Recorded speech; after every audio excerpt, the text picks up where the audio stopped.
ഇതിൻ്റെ ആദ്യം ഞാൻ ഉണ്ടാക്കിയതിൻ്റെ അതിൻ്റെ രണ്ടാം ഭാവം കടന്നു. ഇനി മൂന്നാം ഭാവത്തിൽ കിടക്കും. നാലാം ഭാവത്തിലെത്തുമ്പോഴാണ് അത് ഔഷധം പൂർണ്ണമാവുക. ഇത് വെരിക്കോസ് വെയിനിന് നമുക്ക് കാലിന് തേപ്പിടാനുള്ള വേറൊരു ഓർത്തോ നെർവിൻ തന്നെ എൻ്റെ വേറൊരു ഓയിലുണ്ട്. അതുമായി സമന്വയിപ്പിച്ച് തേക്കാനോ തനിയെ തേച്ച് കൊടുക്കാനൊക്കെ പറ്റും.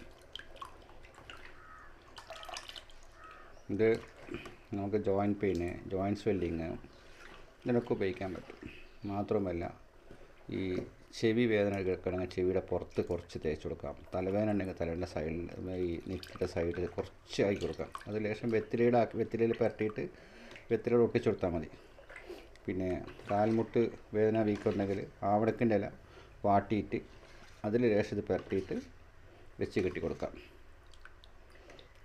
ജോയിൻറ്റ് പെയിനൊക്കെ നമുക്ക് അത് ഉപയോഗിക്കാൻ പറ്റും അങ്ങനെ. പിന്നെ കാലിൻ്റെ വിരലൊഴിച്ചിട്ട് ബാക്കി നെരിയണിൻ്റെ ഭാഗം ഒക്കെ തേച്ചതിന് ശേഷം ശീല കൊണ്ട് താഴെ ഭാഗത്ത് നിന്ന് മുകളിലേക്ക് ചുറ്റി കൊടുക്കാം. അങ്ങനെ അനവധി ഗുണങ്ങൾ ഇതിൽ നിന്ന് ഞാൻ പ്രതീക്ഷിക്കുന്നുണ്ട്. എല്ലാവർക്കും നമസ്കാരം.